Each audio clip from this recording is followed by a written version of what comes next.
আসসালামু আলাইকুম বন্ধুরা। তো যে যেখান থেকে আমার এই ভিডিওটি দেখছেন, আশা করি আপনারা অনেক ভালো আছেন। তো আজকে আমি কথা বলবো 10 জোড়া কবুতর পালন করে কি একটা ছোটখাটো সংসার চালানো সম্ভব কিনা। তো দেখুন আমার একটা সুন্দর বেবি, কত সুন্দরভাবে দাঁড়িয়ে আছে, এটা শার্টিনের বেবি।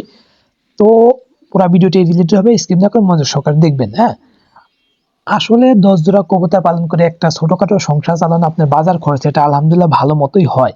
কিভাবে হয়, কেমন করে হয়, আপনারা কিভাবে করবেন, আমি ভিডিওটি রিলেটেড করব।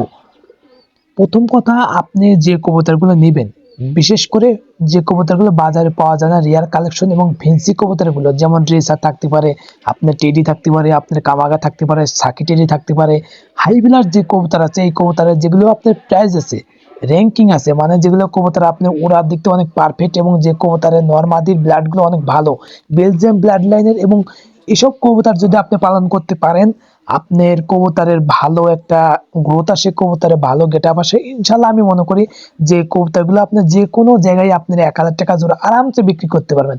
শুধু বাচ্চা, আপনার বাচ্চাটা অ্যাড হলে পারে, আপনি 1-2 পর হলে পারে, আপনার 1,000 টাকা যে কেউ নেবে। আপনি যদি না পারেন, আমার কাছে বলবেন, ভালো কবুতর থাকলে আমি আমার মাধ্যমে আপনাদের কবুতরের সেলে দেবো। কোনো টাকা পয়সা আমাকে দিতে হবে না, শুধু আপনাকে একটা প্রতিশ্রুতি দিতে হবে যে আপনারা যে কবুতর নেবেন তার যেন ঠিকঠাকভাবে হাতে পৌঁছায় দেন।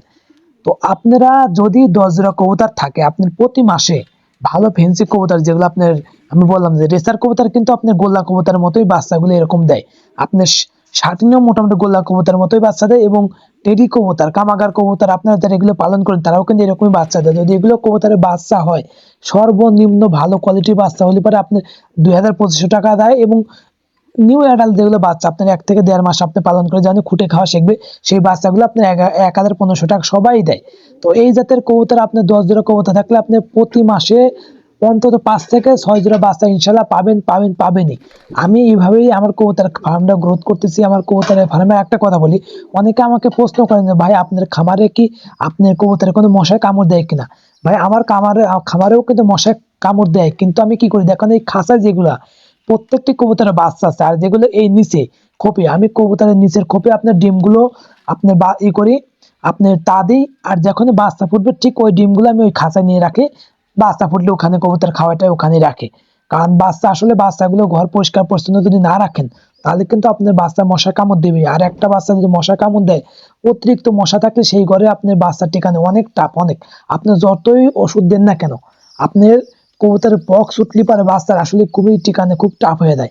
আর ওষুধ খায় আমি কখনো কবুতরকে আপনি রাখার চেষ্টা করেন না। আপনার মেন কথা কি, টেক কেয়ার করতে হবে এবং কবুতরকে ভালো মন্দ যদি খাবার খাওয়ান, তাহলে পরে আপনার খামারে লস নাই। আমি খাতা কলমে লিখে দেবো, আপনার কবুতর পরিষ্কার পরিচ্ছন্ন রাখবেন, কবুতরের স্বাধীনতা দেবেন। এবং কবুতর আমি কিন্তু খাঁচায় রেখে কবুতর আটকায় পালন করা পারতাম না। আমি কবুতর ছেড়ে দিই কেন, কবুতর ওড়ার দরকার আছে, কবুতর পাখনাগুলো ভালো দরকার আছে, কবুতর হালকা গ্রিড দরকার আছে আমার নিচে, কিন্তু আমি পাকা করে দিতে পারতাম না, পারতাম, কিন্তু পাকা কেন করিনি।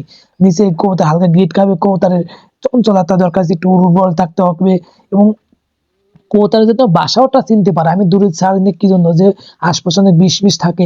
তো যাই হোক, আজকে ভিডিওতে এরকমই বললাম যে আপনারা যদি ভালো কোয়ালিটির ফেন্সি